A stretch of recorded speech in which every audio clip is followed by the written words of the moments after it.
তিনবার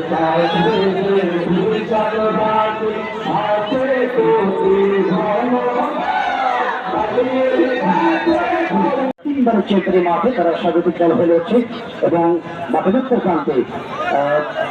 যথারীতি নেভিগুলোর সঙ্গে 3 রঙের জার্সি দিয়ে নীলফামারী জেলার দৈনিক ফুটবল দলের অবস্থান 1-1 সমতা 14 মিনিটের খেলা প্রথমার্ধে চলমান।